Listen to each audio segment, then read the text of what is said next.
Sobat Semanggi University, kembali lagi di sesi bedah buku bersama Semanggi University dan Coach Jakarta.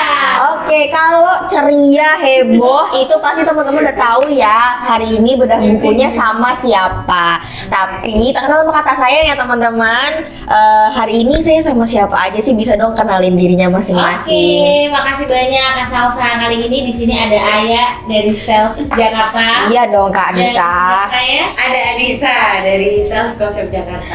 Oke, nah kita itu tag video ini pas bulan Ramadan. Betul. Udah hari keberapa nih Kak Nisa, Kak Aya? Udah lama nggak dihitung nggak sih? Kalau nggak salah 10 atau 9 ya? 9. Oh 10. Yang benar Mbak Nisa. 12 tuh harus tuh. Ini 10. Oh iya. Oke. Gimana puasanya di hari ke-10 ini Kak Nisa dan Kak Aya? Alhamdulillah lancar. Alhamdulillah lancar. Alhamdulillah Tapi saya lancar. masih banyak PR Bu. Masih sering nggak sahur. Oh iya Kak? Lebih ke sahur, yang penting minum udah. Oh gitu Iya, ya. tapi waktu puasa hari per 1, 2, 3 itu lancar. Gaji. Oke, 3 hari doang. Sisanya nggak sahur? Bisa. Ya ampun. Kalau Mbak Nisa gimana? Kalau dari Anissa, kalau bangun sahur usahain makan apa aja gitu Bu. Asal misalnya lagi cuma ada nasi ini nggak ada lauk gitu. Oke. Kalau ada roti ya roti. Oh ya, tapi tetap makan ya. Harus tetap makan aku. Gak bisa minum doang. Oke, nah di Ramadan tahun ini tuh agak cukup berbeda ya teman-teman sales. Nah sales itu kan pastinya harus up to date ya sama apa yang lagi happening di sosmed. Betul. Nah tahun ini tuh lagi happening banget soal war takjil. Nah apa takjil favorit Kak Nisa sama Kak Aya? Kalau aku biji salak. Oh biji salad. Aku pacar Cina. Oh pacar Cina. Gimana? Itu warnya tuh terjadi nggak di tempat-tempat kamu tinggal atau cukup kondusif gitu ya? Di tempat aku pertama ya Bu, itu sangat-sangat crowded. Oh iya sangat crowded. Jalan Solo, kalau teman-teman tahu di Cempaka Putih Timur itu ada Jalan Solo. Sebenarnya sih di Taman Solo. Taman Solo. Sepanjang jalan itu yang biasanya cuma makanan-makanan berat, sekarang udah itu takjil full. Oh takjil. Jalanan macet Pasti. pasti. Kalau Kak Nisa? Kalau Anissa udah punya langganan sih Bu. Oke. Jadi deket rumahnya. Jadi kamu orang dalam ceritanya ya? Iya bener. Oke. Tinggal buat besok satu ya pokoknya. Jadi tiap hari udah Oh. pesen aja. Kalau tanpa dia tuh buka puasa kayaknya kurang aja. Ya. Berarti Pacar Cina tuh udah Apa hari sih? ke-9 full. Gue pacar Cina. Iya. Apa sih? Enak. Kayak disantenin? Kayak disantenin. Ibu pernah makan selendang mayang nggak? Oh, gitu. Buatnya santan-santan gitu, manis-manis gitu. Tapi enak deh, sumpah. Terus kenyal gitu. Oke, karena masih jam 12 siang, kita langsung stop bicara soal takjilnya ya teman-teman daripada makruh gitu ya. Oke, hari ini saya dengan Kak Anissa sama Kak Aya mau bahas soal buku yang lagi kita bedah ya. Dengan Betul. judul bukunya apa nih Kak Anissa? Psychology of Sales. Oke, Psychology of Sales yang dimana di bab pertama kemarin itu kita bahas tentang pentingnya sales dalam pertumbuhan sebuah bisnis ya. Nah untuk hari ini kita bakal bahas yang namanya peraturan 80-20 dalam penjualan.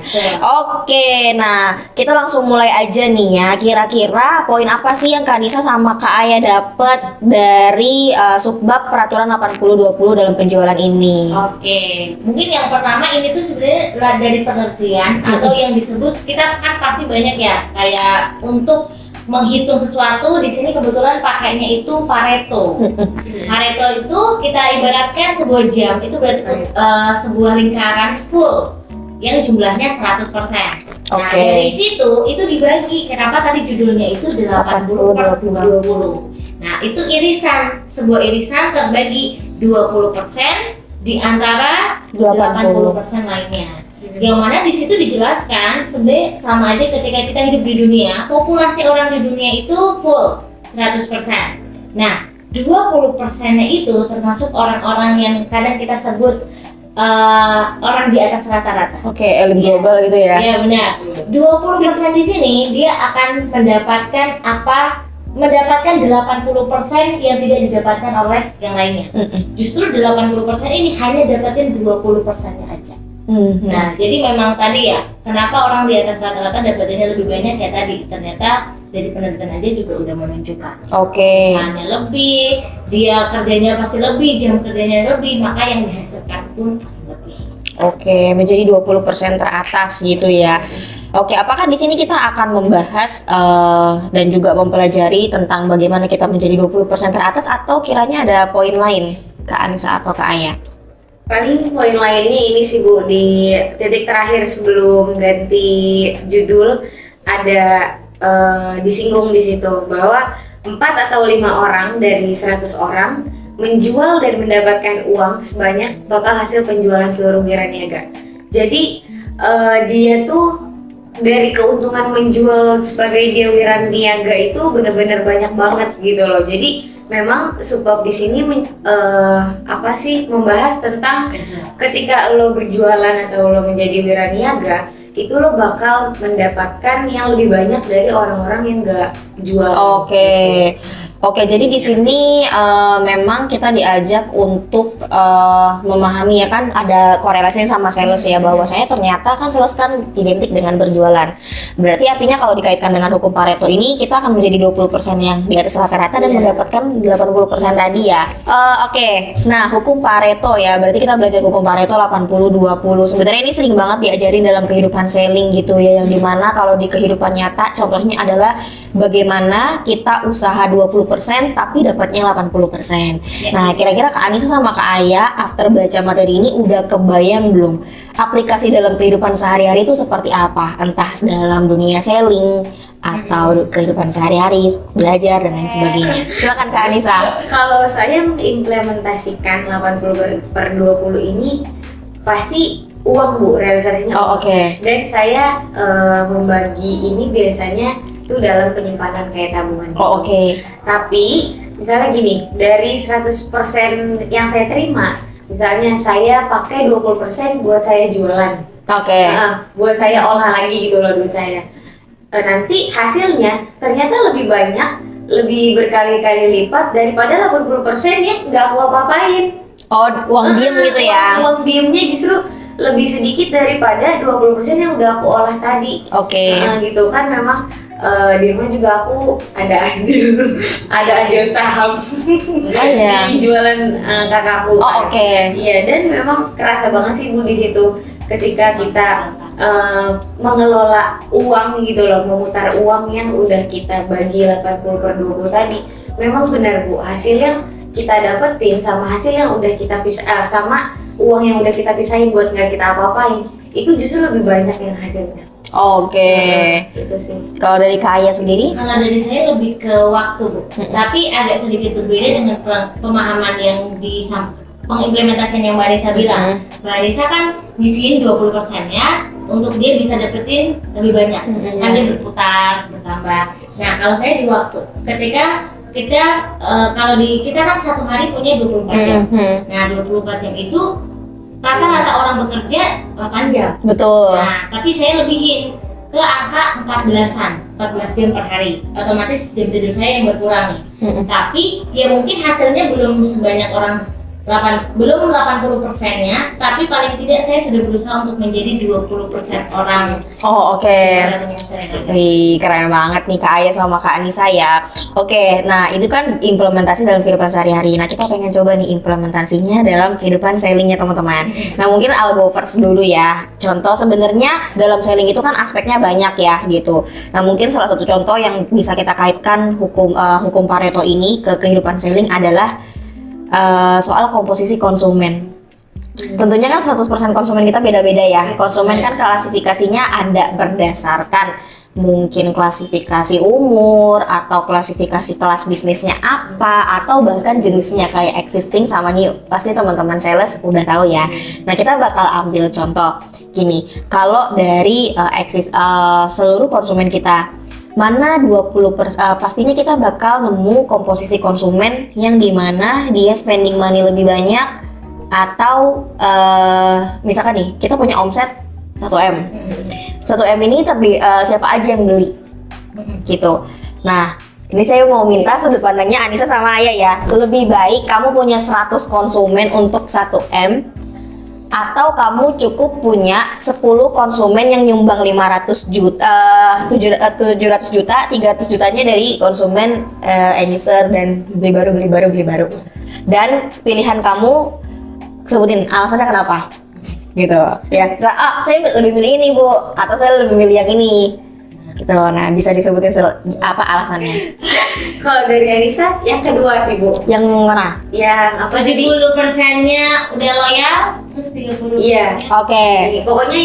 Pokoknya kalau kenapa nggak milih 100 orang Iya. buat 1M, karena effortnya kadang sama gitu loh. Jadi kadang kan kita nyari peluang yang justru yang lebih besar gitu, dimana kita bisa ngelola satu orang tuh bisa dalam value-nya lebih tinggi gitu. Jadi kadang effortnya sama, terus hasilnya bisa lebih besar ya, kenapa enggak? Jadi makanya pilih yang kedua. Oke, karena kamu merasa effortnya sama ya? Iya. Oke, kalau Mbak ya? Oke, kalau saya pilihannya sama untuk bagian yang kedua. Tapi ketika tadi 700 juta, tadi kan satu Iya. 700 juta udah disumbang sama customermu yang udah pernah beli.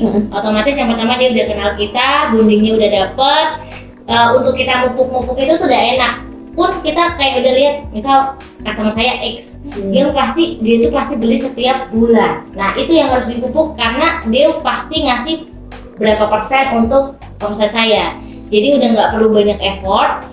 Beda dengan tinggal yang 30% tinggal ngalir. Maksudnya kita pasti ada nih yang baru. Tapi kalau full 100% itu orang baru, kita harus kenalan. Belum lagi orang yang dia itu sebenarnya nggak begitu paham sama yang dibutuhin. Kita harus nguliknya benar-benar sampai dasar untuk kita bisa dapetin ini loh solusinya.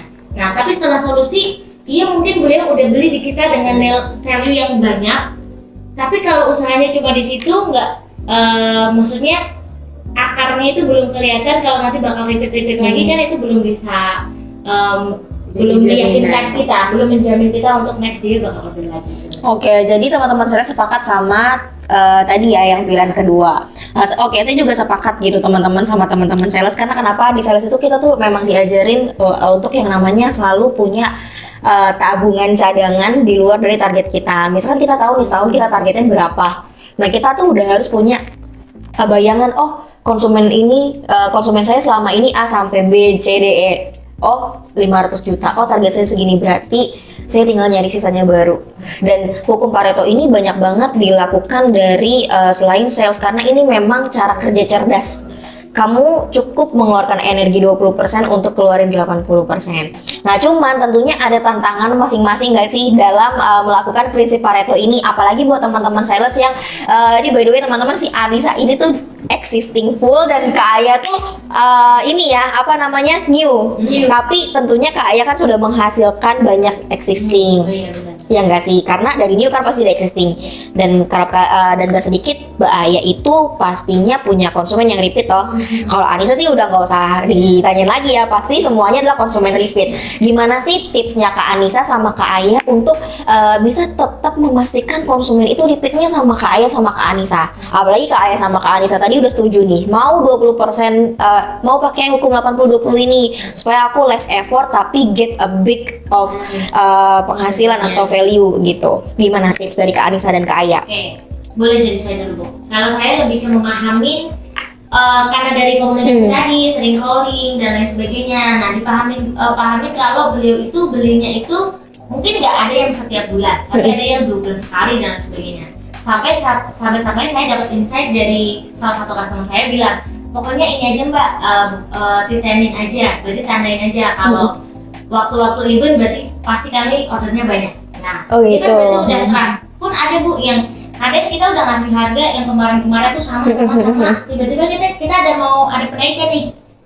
Nah, kita harus kasih edukasi dulu, atau sebelum naik kita harus remind dulu mungkin sebulan sebelum, Pak ini harga terakhir di harga segini ya, besok udah naik gitu. Jadi beliau pun tetap oke, ada komunikasinya, jadi nggak tiba-tiba marah atau terus pindah. Oke, iya betul. Dan aku pengen banget Mbak Aya tuh kasih tahu itu tuh gampang atau enggak gitu.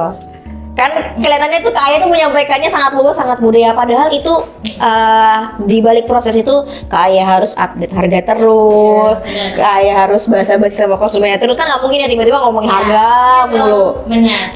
Iya, bonding itu kayak kita call itu nggak harus nanyain mungkin ada order nggak, atau stoknya udah habis atau belum, tipis atau belum. Lebih ke nanya keadaan printer yang pernah dibeli sejauh ini bisa berjalan lancar atau enggak, pernah ada kendala atau enggak. Pun kalau ada kendala kita kan bakal bantu. Nah, Oke. ini kan kelas itu sibuk kayak mereka tuh beli, sempat ada yang menanting saya kayak ada nggak yang mendampingi kami gitu. Kita kan support full itu gitu loh. Jadi misal ada kendala nggak perlu khawatir, kita pasti akan bantu. Oke, jadi kunci sukses untuk 80-20% dalam hukum Pareto di sales menurut Kak Aya adalah dengan cara tadi ya, jaga komunikasi sama konsumen, nggak melulu ngomongin orderan dan bangun trust. Ya. Oke, kalau menurut Kak Anissa nih? Nambahin sedikit sih Bu, tadi udah sepakat banget sama Mbak Aya.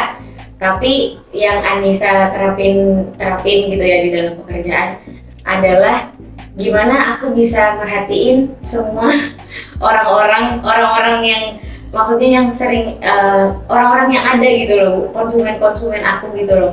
Bahkan perhatian kalaupun dia lagi nggak beli deh, kayak jadi apa ya, ketika dia beli atau enggak, aku tuh harus naruh perhatian aku di situ. Karena ketika di situ, ketika dia lagi nggak beli, dia merasa tersanjung. Ketika dia lagi beli, dia merasa dimudahkan. Oke. Terus kan kadang kan kalau existing tuh kayak udah biasa ya Bu. Jadi kebanyakan apa-apa maunya mudah. Ah, Justru dari sini ada tantangan buat aku. Jadi ketika aku udah tahu gitu ya, dia maunya mudah. Tapi kalau aku cuma sekedar ya udahlah gini gitu ya, nggak yang konfirmasi, nggak yang telepon, bahkan sekedar update pengiriman aja, orang konsumen aku kalau cuma dikabar update pengiriman tuh senang banget.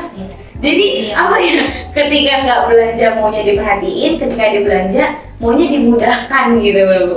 Jadi lebih naruh perhatian ketika di mana posisi aku bisa mau ketawa. enggak, saya tiba-tiba jadi terpikir, Iya. coach Yop, perhatian, mudah dan cepat gitu. Tagline. Bener banget lagi, karena jujur aja sering gitu ya Bu, kayak ketika memproses sesuatu gitu loh, beda banget ketika aku naruh perhatian lebih Oke. atau biasa aja, Sama-sama. atau ketika orang yang lagi butuh perhatian deh misalnya, atau dia tiba-tiba lagi sakit, ya otomatis kan aku ini ya, nanti dia merasa lebih gini, lebih gimana gitu. Oke. lebih tersinggung. Terus ketika aku terapkan di orang yang nggak sakit, justru dia lebih inget aku loh gitu. Oke. Itu menyimpulkannya sih aku susah ya realisasinya. Oke. Berarti kalau menurut Kak Anissa tuh hampir sama kayak Kak Aya, cuman yang apa, jurus jitunya Mbak Anissa adalah lebih care ya, Iya. ikatan emosional ketika dia lagi sakit disapa atau di GWS ya, atau ngelihat anaknya baru masuk TK, kan kita nge-save semua kontaknya konsumen ya. Emang keuntungannya adalah itu, untuk kita bisa ngeliat ini kehidupan sehari-hari orangnya gimana sih. Oke, nah tadi kan Kak Anissa sama Kak Aya udah sharing nih tips dari Kak Aya sama Kak Anissa untuk bisa sukses dalam menerapkan 80-20%-nya Pareto. Saya juga pengen dengar ceritanya Kak Aya sama Kak Anissa. Tadi kan cuman bisa doang. Ini saya giniin konsumen loh dan lain-lain. Nah, Iya. saya mau dengar ceritanya Kak Anissa sama Kak Aya gitu ya. Dari kamu ngelakuin tadi, apa yang paling berkesan antara hubungan kamu sama konsumen nih ketika jadi sales gitu. Oke, I'll go first. Oke, siap. Kalau dari saya ketika kan saya punya customer yang pasti selalu saya angkat.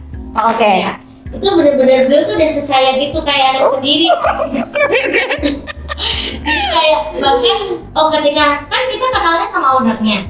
Nah anak-anaknya owner pun bisa bonding sama kita gitu loh. Jadi kita tuh kayak udah jadi bagian dari bisnisnya customer kita itu ya. Oke, benar.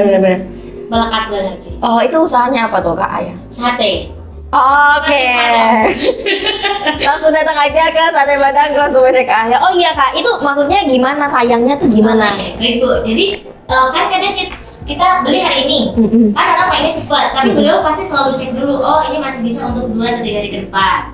Jadi misal ayah mau diantar hari ini boleh, kalau besok nggak apa-apa. Nah tapi kadang beliau tuh harus hari ini karena stok benar-benar udah habis, dia udah langsung diantar. Biasanya sih saya langsung antar di hari yang sama saat transaksi.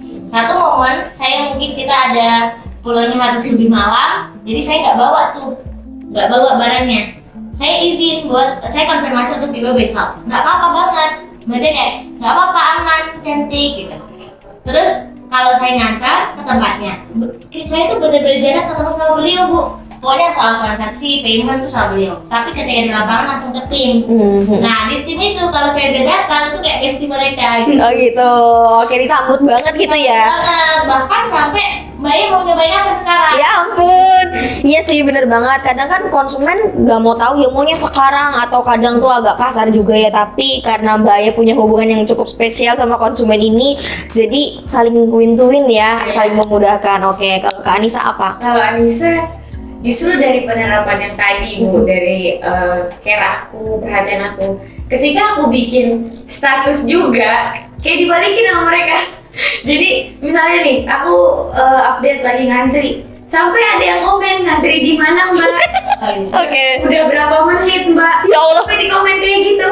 Terus sampai kalau misalnya pernah kayak misalnya pengiriman kemana gitu, oh itu ke ekspedisi Mbak. Jadi Ya ampun, oke.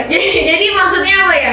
Mereka pun melakukan hal-hal yang sama, perhatian dengan hal-hal sepele punyaku juga gitu loh. Bahkan kadang-kadang kemarin banget yang menghambat pekerjaan aku gitu ya, kesehatan aku bikin status sampai wah antusias ya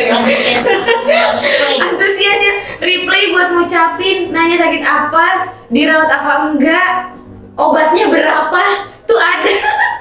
Ada, dan rata-rata orang-orang yang ya itu yang pernah komunikasi sama aku, yang hubungannya ya bukan cuma sekedar transaksi doang. Itu sih Bu, jadi aku mendapatkan hal yang sama gitu ketika aku melakukan itu ke konsumen. Oke, itu ya cerita berkesan dari Kak Anissa sama Kak Aya, bangun trust atau bahkan bonding yang sampai kita kenal mereka tuh bukan cuman as a business owner and the sales gitu ya, tapi kayak mungkin teman, saudara dan lain sebagainya. Oke. Yang ini nggak tanya balik saya gitu, kalau pengalaman ini gimana? Oke. Oke, jadi sebenarnya ini bukan pengalaman saya, tapi ini adalah cerita yang pernah dibagiin sama Pak Benny ke saya soal waktu itu kebetulan kita lagi bahas pokoknya tuh saya tuh berkendala sama beliau gini. Jadi waktu itu saya punya case yang dimana menurut saya agak berat gitu ya. Pak, gimana nih, maksudnya kita ibarat kata perusahaan atau vendor kan kita jual barang yang udah nggak bisa dukung, bener-bener nggak bisa dukung banget. Ibarat kata ini udahlah dia udah nggak percaya lagi sama saya gitu. Kunci cuma satu dibilang sama beliau, jangan ghosting. Kamu hadapin dia, nanya dia apa kamu hadapin, asal kamu jangan pergi. Oke, saya lakukan. Nah terus akhirnya beliau bawa satu cerita. Jadi kan ada perusahaan yang dikelola sama beliau juga. Dan teman-teman pasti tahu kan yang dikelola beliau apa aja. Nah, salah satunya itu kan jualan ke dealer-dealer. Waktu itu ada satu dealer yang di-handling sama sales mereka. Itu dealernya itu mengalami berita duka cita, ada anggota keluarganya yang meninggal. Dan sales itu nyelawat. Tahu nggak? Di sana dia bilang, ya ampun saya terharu banget. Pokoknya saya janji saya cuma beli brand kamu, saya nggak akan beli brand lain. Bayangin dari banyaknya kompetitor, kan mereka kan adunya sama kompetitor gede ya, industri. Dia dapetin itu cuma karena yang mungkin kita bilang sepele, nyelawat. Tapi kan gak semua orang bisa, gak semua orang mau. Ya gak? Dan sama sekali itu masih seperti itu. Keren banget ya sih. Kayak kita udah gak, let's say dia misalkan nyumbang 20%, kita udah tinggal bikin 80%-nya aja buat cari omset kemana. Cuman karena perhatian tadi, dan itu selalu sampai saya ingat sampai sekarang gitu. Sehingga saya juga untuk beberapa konsumen yang saya pegang, saya berusaha untuk terapkan itu, walaupun mungkin kita realitanya malas gak sih. Karena ya yang abang tuh perhatiin orang lah, dari yang perhatiin gue juga gitu. Cuma kan kita harus melakukan itu. Terus yang kedua, saya udah beberapa kali dapat tawaran diajak kerja sama mereka. Gitu. Udah Mbak, kerja sama saya aja. Kenapa ya salesnya nggak ada yang kayak kamu? Kayak Aya udah pernah mengalami gitu ya. Mbak, kamu ngambil info ini nggak temanmu yang mau jadi admin atau jadi ini enggak? Gimana kayak masuk apa? Kamu aja deh. Jadi admin saya mau nggak nih gajinya segini-segini? Pernah ya. Ya karena mereka sering kuali sama pelayanan kita gitu, kayak mereka tuh yang ngapain dia ngerekrut orang yang udah kerja gitu. Dan mungkin yang ketiga sebenarnya ini kisah orangnya di sini. Bayangin konsumen mana yang mau kasih tiket konser. Iya. Gitu. Menurut saya kayak ini konsumen padahal kan dia bukan penyanyinya. Mungkin kalau penyanyinya yang beli pakai kasih kita masih wajar ya, tapi dia tuh bukan penyanyinya, bukan yang punya acara juga, tapi dia sampai ngasih kayak gitu. Iya. Bahkan kalau misalkan kita ngomongin sales-sales yang cukup lumayan gede kapasitas jualannya itu sampai kalau pernah cerita diajak jalan-jalan sama yang ownernya luar negeri. Iya, benar. Oh my god. Gitu sih. So lucky. Ya, jadi dan itu semua lebih dari sekedar tip ya. Buat kita itu tip, dapet tip dari tambahan ya gitu. Waduh. Bisa punya Iya. Yang seseorangnya sampai sedekat itu dan memang nggak mudah memupuk itu. Sama harus ngecek, harus SKSD sama statusnya. Iya. Yang paling kayaknya nggak nyambung deh kalau gue komen karena kan maksudnya target kita bukan remaja kayak kita masih remaja ya guys gitu ya, udah bapak-bapak, udah ibu-ibu, bahkan Iya, udah yang betul. anakku gitu ya, karena agak bingung kan kalau gue komen takutnya tersinggung ya, nggak, kadang ada perasaan-perasaan kayak gitu. Mungkin gimana cara Mbak Nisa sama Mbak Lia itu di Indonesia kan kayak gue nggak enak. Oh iya. Gitu kan. Gimana nih caranya hal itu, karena biasanya blokingnya karena itu bener nggak usah kan singgung lagi gitu ya. Kalau Baru tapi ya mereka mikir kita ini ya kan. Oh ya. kalau Anissa reaction sih bu. Oke. Bener. Jadi nanti dia balas dulu. Mbak Nisa gitu. Oke. Baru tuh nanti aku oh iya bu, congrats atau apa gitu. iya. Happy liburan ya bu. Biasanya liburan kan tuh orang-orang kalau bikin status ke Jogja ke Bali. Happy liburan ya bu. Gitu nanti pulang balik lagi belanja lagi. Tentu aja ya ada selanjutnya kalau kan Kayaknya kebanyakan ibu-ibu yang lagi berkue.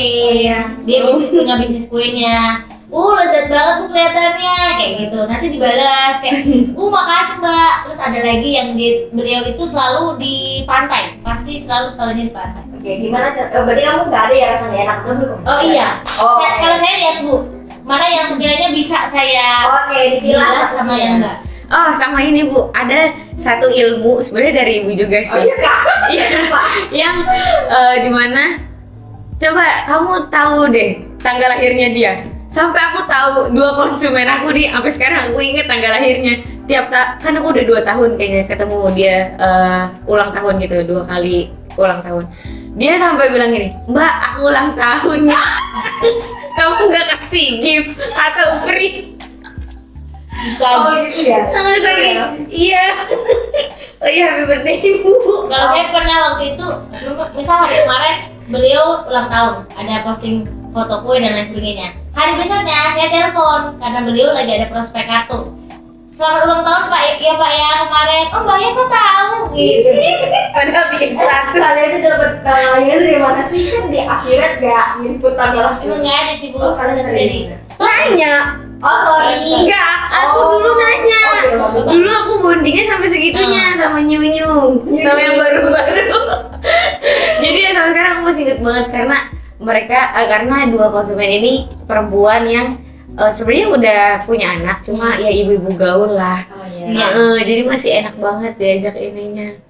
Sampai makasih mbak gitu ya diucapin ulang tahun, giftnya dong gitu sampai aku diledekin balik.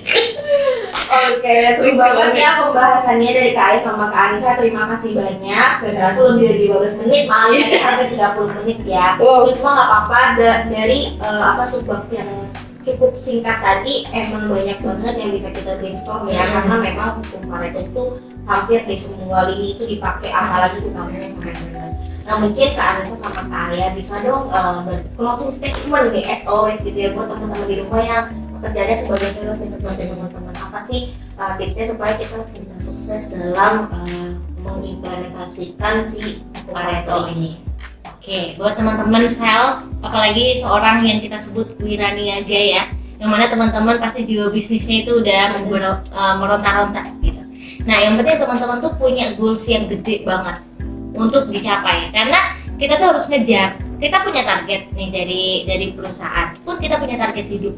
Nah, kita bakal biasa-biasa aja kalau kita nggak ada yang dikejar. Nah, makanya kita harus ada sesuatu yang harus dikejar.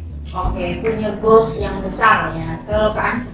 Kalau dari Anissa mungkin pesan untuk seperjuangan teman sales ketika menghadapi apapun gitu ya Bu, atau kayak yang lagi berjualan lah, harus totally sih Bu, dimana menaruh hati, menaruh pikiran, menaruh badan, bahkan ya ketika lo berjualan, kalaupun lo sakit, ya udah lupain sakit lo lagi jualan gitu loh. Jadi taruh badan lu di mana badan lu setting harus jualan gitu. Jadi nggak boleh tuh ngerasain sakit. Jadi harus totally. Jadi ya sadar juga sama angka tadi. Kalau misalnya teman-teman menerapkan Pareto, nggak apa-apa digambarin aja, bikin lingkaran 100% dibagi, 20%-nya apa gitu. Nanti nggak apa-apa jadi buat coret-coret, jadi lebih real. Jadi lebih real gitu. Jadi ketika teman-teman ngadepin rasa-rasa yang melawan dari totally itu, teman-teman pasti ingat lagi gitu. Ingatnya gampang. Oh iya harus ini. Ya daripada di pikiran ya jadinya Betul, perlu Bu. gali-gali. Iya. Oke, terima kasih banyak Kak Aya, Kak Anies, Sama-sama. ini sangat seru. Kalau bisa jam 4 biar nggak aus gitu ya. Udah pulang. Beli takjil. Oh iya, jangan lupa ya pakai Cina sama bikin saya. pacar Cina jangan lupa. Oke, terima kasih teman-teman Semanggi yang sudah simak sampai habis. Intinya tetap semangat. Kak, sebagai sales kita tentunya harus punya goals besar, target besar, karena target kita itu bukan cuma angka omset, tapi ada mimpi kita yang lebih besar lagi juga. Dan itu hanya bisa kita raih dengan keseriusan dan harus totally dalam pengalamannya saya. Oke, sampai jumpa di sesi bedah buku berikutnya. Bye-bye.